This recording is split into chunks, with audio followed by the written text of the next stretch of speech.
Hey guys, Spirit of the Law here. A few days back, there was an unofficial announcement, or what seemed like maybe a leaked document, concerning a massive overhaul for AoE2 navies. There still isn't an official acknowledgement of it, but I've been given some early access and told it's something I can talk about. So let's check out the completely brand new type of ship that's going to be given to all civilizations, along with a boatload of new techs. All these changes are going to be showcased publicly in a tournament next month called Thalassocracy 2, and it was information for that tournament which was leaked, though it seems like probably not too long before these changes will go live for everyone. That's enough navel gazing though, and let's get to some testing and the specifics.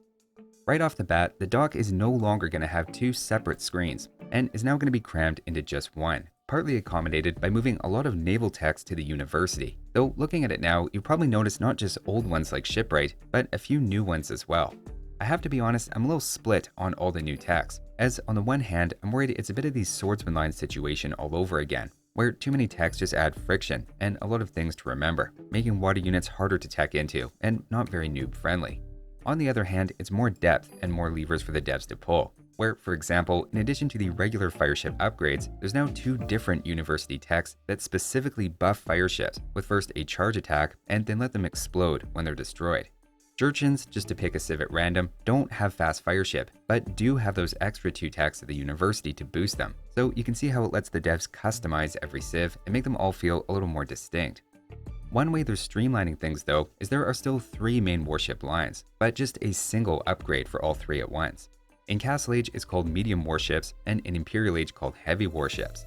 We kind of had this before with the War Galley upgrade improving fire and demo rafts in addition to galleys, but a similar thing now happens in Imperial Age as well. Demo ships are still upgraded as their own unit line though, which again feels like maybe unnecessary extra upgrades, though we'll set demo ships aside for the moment. By far the biggest change is a redesign to the basic water triangle. We have galleys and fireships as before, but now a new unit called the Hulk. It's 10 resources cheaper than the fireship line, and takes the place of where you could argue the demo ship was supposed to fit, but never really worked before, as blowing up your own ships was inherently a catch-up mechanic and not a clean counter to fireships. There are actually quite a few tweaks to unit attack, armor, and HP that I don't want to get too bogged down with, and are subject to change anyway, but the main thrust here is there's much less hidden bonus damage going on with ships now. Instead, the way it works is fireships are still going to counter the galley line on account of high pierce armor and the fact they only deal melee damage now, which galleys have no armor against. The galley line then counters the new Hulk ship, which has low pierce armor and attacks at close range by grappling and dealing melee damage, and the idea is you can shoot them before they get close enough. The Hulk then counters fireships as the two enter melee range when they fight, but the Hulk's high melee armor blocks a good chunk of the fireship's attack, while its own melee attack goes right through.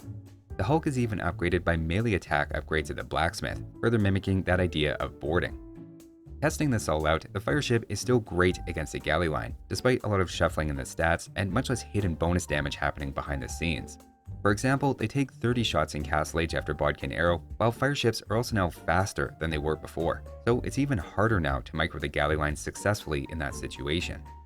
The Hulk is also pretty convincing in its role countering the fireship line, doing about twice as much damage per second while they're engaged. Notice you can see the grappling effect representing borders, though they don't actually convert the fireship or anything like that. It's also cheaper than the fireship by 10 gold, so it's actually doing even a little better than it looks in terms of value. The only one that's a bit questionable is the galley line and Hulk interaction. Galleys are supposed to be the counter, as the Hulk has low pierce armor, but the Hulk's melee attack makes it very good at tearing through galleys up close, ending with even more HP than when it goes one-on-one against a fireship. This makes it all feel more like alpha proof of concept than something balanced at the moment, and I expect the galley line is going to get a bonus here at some point, or they risk the Hulk just countering everything. Nitpicking balance aside, you can see the general idea of minimizing hidden bonus damage and using melee and pierce attack and armor to create the triangle. So what happens to the demo ship, or do fireships just now have two counters? It turns out demo ships are having a reduction in damage, making them more situational, mostly for attacking land units, I suspect. They're also a bit more restricted, being no longer available to some civs with a unique ship, like Viking longboats or Korean turtle ships. The text here implies all civs with unique ships don't get demos, though Dravidians still have demo ships plus Therissidae, so this doesn't seem to be a hard rule.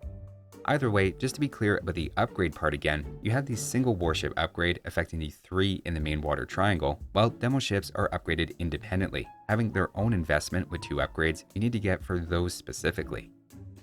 As for the cannon galleon, it's relatively unchanged, but has a new long-range ship armor class, meaning it takes a bit of bonus damage from fire ships and galleys, but is as good as ever against buildings. Strangely, humans in the American civilizations are getting this unit now, meaning every civ has cannon galleons or dromons. I wouldn't be shocked if there's a reskin for American cannon galleons to something more appropriate coming at some point, as they've been pretty consistent about American civs not having access to gunpowder in the past. If all these tech tree shuffles in the entirely new Hulk ship weren't enough, there's also big meta-shaking changes for fishing ships, which can now garrison in docks for all civilizations, which can then fire arrows. They're a bit like a town center in that you can't increase the dock's range with fletching, and they don't fire without ships inside, but can help fight off an early raid.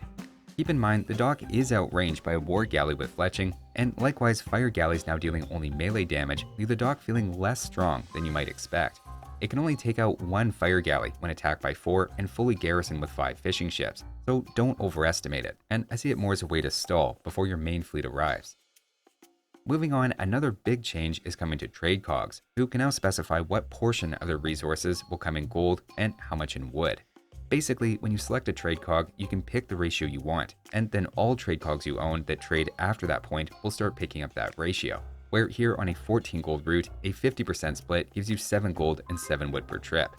Keep in mind, lumberjacks will be more efficient in the late game for wood, with something like double the wood generated per villager compared to a trade cog on that resource. But this does avoid a situation where you're completely out of wood on the map, and the price of the market is then bid up absurdly high.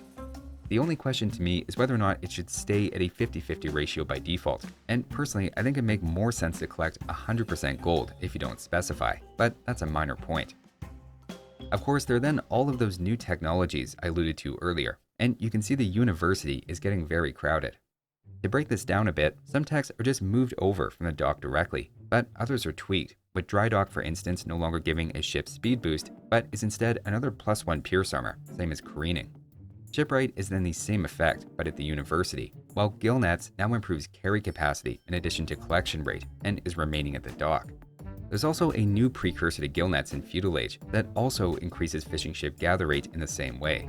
There's then a new line of upgrades for ship speed, adding +10% each at the university, making ships technically max out faster than they were before. And don't forget a couple of upgrades just for the fire ship line. Again, not every civ has access to all of these in their tech tree, and while it's too many techs in my opinion, potentially adding a lot of friction to water play, and ironically decreasing the incentive to use multiple types of ships, I'll give it a chance, and maybe it ends up working better than I expect. Streamlining the galley, fire ship, and Hulk upgrades into a single tech helps offset a lot of these additions, as well as the fact you'll rarely be seeing all of them available at once. There are also then some notable civ balance tweaks for water, which we can run through quickly. First, Vikings are getting the fire galley line and losing demo ships, which again is true for most water civs with unique naval units, and their ship discount is also being nerfed in Feudal. Japanese are then losing their extra 2 armor for fishing ships as part of that whole hidden bonus damage redesign. Portuguese lose demos, have their ship HP buffed, and are swapping their +1/+1 armor unique tech for a new one called circumnavigation, which will reveal the map as explored when you research it. It's an interesting idea that makes that tech relevant on land maps, but then also lets ships train significantly faster to help on water maps as well. Guajars then garrison 10 instead of 5 fishing ships, as their previous bonus is basically just given to everyone now. Battalions have their discount reduced, though with all the new techs are probably still saving more resources than ever. Wu are getting careening and dry dock pierce armor upgrades for free, and then those previously mentioned civs are getting cannon galleon, at least for now. As an overall impression, it's a lot to take in. The most promising aspects I see are first the potential for a proper water triangle, at least once the balance for the Hulk is figured out, and I like the entire dock being densed into a single panel now. Garrisoning fishing ships is also an interesting change and makes early raids a bit less punishing, while the trade cogs generating wood is another idea I like and enjoyed in Chronicles. As for what I'm still skeptical about, again, I'm hesitant about having this many techs, and the fact they're spilling over into the university might be a little confusing for players, albeit it did work out that all the naval techs are only on the bottom line. I'm also really hoping Aztecs and company don't end up keeping those cannon galleons, but I'll wait and see what happens on that front. So that's a whirlwind tour of the upcoming changes in their earliest form. Given how unpopular water maps have traditionally been on the latter, I completely understand the drive to shake things up, and it feels like this should lead to a dynamic on water that is closer to what we have on land. That'll do it for this one though. Thanks for watching guys, and I'll see you next time.